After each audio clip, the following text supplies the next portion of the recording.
السلام عليكم ورحمة الله. عاملين ايه؟ يا رب دايما تكونوا بخير. وحشتوني قوي قوي قوي. قبل ما نبدأ الوصفة بتاعتنا القمر النهاردة، ما تنسوش تعملوا لايك واشتراك وتفعلوا الجرس عشان يوصلكوا اي جديد انا بقدمه. تعالوا بقى نشوف وصفتنا النهاردة ايه. فاكرين الفيديو اللي قبل ده لما عملنا تعصيجة لحمة نص كيلو؟ قلت لكم هنعمل صينية الرقاق بربع كيلو لحمة، وهناخد الربع التاني هعمله لكم في فيديو تاني. هو ده ربع كيلو اللحمة. ودي طبعا شوربة على لبن. اي شوربه عندك، شوربه لحمه، شوربه فراخ، هتحطي عليها كوبايه من اللبن، ومعايا شويه سمنه كده. ومعايا طبعا الرقاق الناشف الملك بتاع العيد. طبعا الرقاق انتوا عارفين اكيد، طبعا عندنا كلنا بواقي دلوقتي رقاق. طبعا انا الفيديوهات دي مصورها لكم في العيد، بس انتوا عارفين بقى كل سنه طيبين. ايام العيد الواحد بيبقى مشغول شويه، فقلت بقى انزلها لكم في الوقت الفاضي. بصوا اهو الرقاق. هنجيب بقى الحليب بتاعنا بالشوربه، وهنسقي الرقاق بتاعنا. ركزوا في خطوة الرقاق النهاردة. وصفة جديدة، وصفة حلوة قوي للأطفال، ان هم يشوفوا شكله زي ما انتوا شفتوه في اول الفيديو كده، تفتكروا ان هو كريب. هو مش كريب، لا، هو الرقاق الناشف واحنا عملناه لكريب.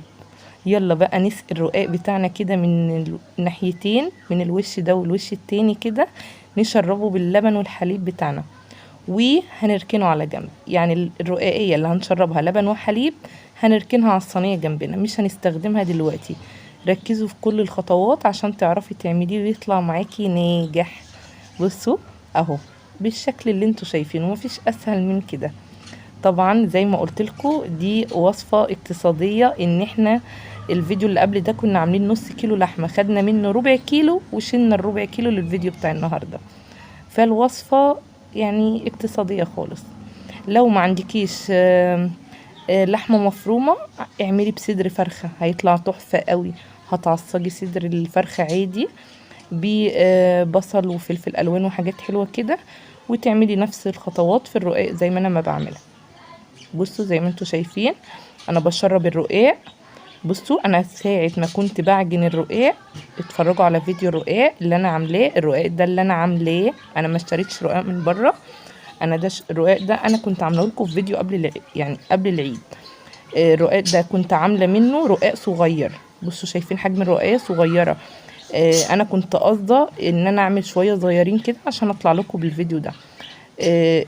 يعني لو عندك رقاق كبير برضو هينفع يعني عادي، بس انا كنت عامله كام رقاقيه صغيره في العجين وانا بعجنه عشان خاطر اعمل لكم الوصفه دي النهارده.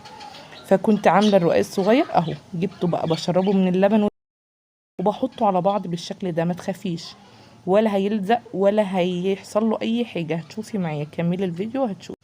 بعد ما هنشرب كميه الرقاق معانا هنحطه على بعض ولا يحصل له اي حاجه. زي ما قلت لكم طبعا احنا بنشربه بايه، هرجع واقول لكم تاني. اي شوربه عندك، فراخ او لحمه، شويه من اللبن، معلقه من السمنه، بنشرب بيها الرقاق. طبعا ربع كيلو هيعمل معايا كام ساندوتش. طبعا هنعمله كريب عشان نفرح بيه الولاد، وحاجه سهله وسريعه وتنفعنا في العشاء. هنعمل 8 رقاقات، يعني ربع كيلو اللحمه انا هعمله في 8 رقاقات. تمام، يعني 8 سندوتشات. هتشوفوا معايا طريقه جديده، وصفه حلوه. تنفع للعشاء، تنفع لغدا، سهله جدا، الاطفال كلنا بيحبوها. طبعا لو ما عندكيش لحمه هتعمليها بصدر فرخه عادي خالص، مش هنوقف الدنيا على حاجه. زي ما انتم شايفين بقى انا بعمل التمن رقاقات واحطهم على بعض، مش هيجرى لهم اي حاجه خالص. خلاص كده خلصت التمن رقاقات. هجيب بقى معايا رقاقيه رقاقيه كده، وهاخد معلقه او معلقتين من اللحمه بتاعتنا. طبعا اللحمه دي ربع كيلو زي ما قلت لكم.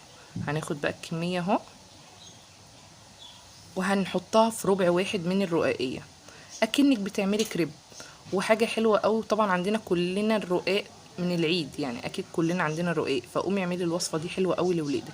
بصوا سهل خالص، ما تخافيش. هتقولي الرقاقيه هتتكسر معايا، الرقاقيه هتفتفت معايا، ما تقلقيش. كل ده انتوا عارفين الرقاق عباره عن ميه ودقيق، فكل ده بينشف. يعني المبلول ده هينشف وهيقفل على بعض، هتبقى سليمه، ما تقلقوش. بصوا يعني دي مقطعه معايا، هرميها؟ لا مش هرميها. مفيش حاجه بتترمي يا جماعه في الرقاق خالص. الرقاق مجرد ما بتجيبي عليه شويه ميه بيبوش، مجرد ما بتسيبيه شويه في الهواء كده بتلاقيه نشف لوحده. بصي الرقاقيه عامله ازاي، وبكسرها عادي وبلمها بايديا. بصوا اهو، عادي خالص خالص، ما تقلقيش. ومفيش حاجه تقع منك ولا لحمه ولا اي حاجه. مجرد ما اعمل باقي السندوتشات هيكون ده نشف معايا مسك نفسه كده، هتشوفوه معايا. فما تقلقيش خالص وانت بتعملي الوصفه دي، حلوه قوي، وصفه جديده، وصفه تغيير عن صينيه الرقاق التقليديه اللي احنا بنعملها. حاجه حلوه قوي تشجع الولاد ان احنا يعني ياكلوا الحاجات دي. ماشي. وطبعا هتشوفوا الخطوات معايا. انا مش هسويه في الفرن خالص. عايزه تحطيه في الفرن براحتك، بس انا بصراحه هسويه فوق على البوتاجاز من فوق. ومش هقول لكم مثلا صعب ولا حاجه، لا سهل جدا. وعندك جريل هتحطيه على الجريل، عندك صينيه، اي صينيه هتحطيه في اي صينيه، سهل خالص وسريع ومش مكلف خالص. بصوا، بنحط اللحمه وبنقفل كده، اللي هو نعمله شكل 7 يعني زي الكريب. بصوا عادي خالص، سهل خالص اهو. طبعا مش هطول عليكم، هروح انا بقى اعمل باقي الكميه. انا كده عملت 3 أو 4، هروح اعمل باقي الكميه وارجع لكم. طبعا زي ما انتم عارفين انا قلت لكم ان انا عامله حوالي 8 رقاقات. هجيب بقى صينيه على النار او طاسه او اي حاجه او جريل او اي حاجه. انا عندي بصراحه جريل، بس حبيت اعمل لكم في الطاسه عشان كلكم يعني كل بيت عندنا فيه طاسه، ما حدش يقول مثلا ما عنديش جريل مش هعمله او كده، لا لا. في اي صينيه، في اي طاسه، في جريل، في اي حاجه. هندهنها دهنه من السمنه كده، وهنبدا ننزل بالرقاق بتاعنا بقى. بصوا انا بنزلها تاخد وش من الناحيه التانية بالسمنه واروح قلبها تاني اهو. بصوا سهل جدا. هجيب بقى الفرشه وادهن كمان سمنه على الوش، مفيش اسهل من كده. عايزه اقول لكم طالع مورق جدا، طالع طري من جوه كده ومقرمش من بره ولونه تحفه قوي. وصفه جديده، وانتظر بقى وصفات تانية جديده ان شاء الله هعملها لكم اهو. طبعا ما تقلقيش خالص، كل ده زي ما قلت لكم الرقاق لو طري معاكي وحاساه مقطع، بمجرد بس ما هيمسك يعني تحط على النار كده او تسيبيه شويه في الهواء هتلاقيه نشف خالص ولم على بعض. بصوا ولا في اي حاجه تقع من الرقاق ولا اي حاجه خالص. هندهن بقى دهنه من السمنه على كل واحده منهم كده، دهنه بسيطه خالص. بنمشي الفرشه بس السمنه كده، يعني ما بنحطلوش سمنه كتير ولا حاجه.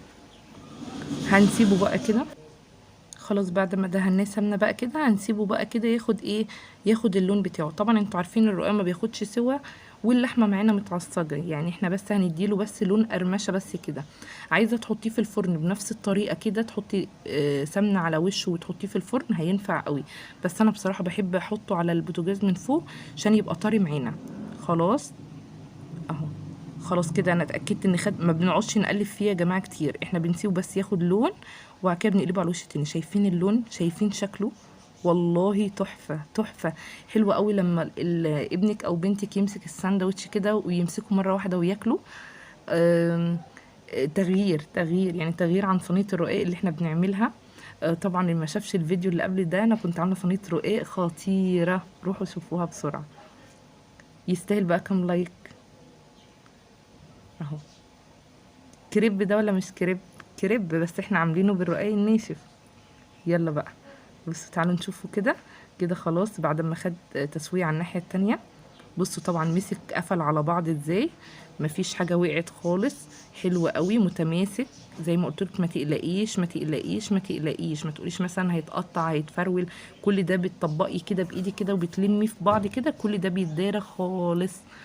خلاص هروح بقى اخلص الكمية ونقدمه ونشوفه عامل ازاي مع بعض. خطير. يلا لايكات بقى وتعليقات حلوة زيكم كده عشان تشجعوني. بصوا بعد ما خلص معانا تحفة. بصوا طالع تحفة ازاي، طالع واخد مقرمشة من بره وطري وحلو قوي من جوه، ويتمسك كده حلو. الطفل كده يمسك السندوتش يعرف ياكله. شوفوا بقى الرقاق الناشف بيعمل اختراعات حلوة ازاي. بصوا مورق وعامل ازاي. ده الرقاق اللي انا كنت عاملاه، العجينة بتاعت الرقاق رهيبة.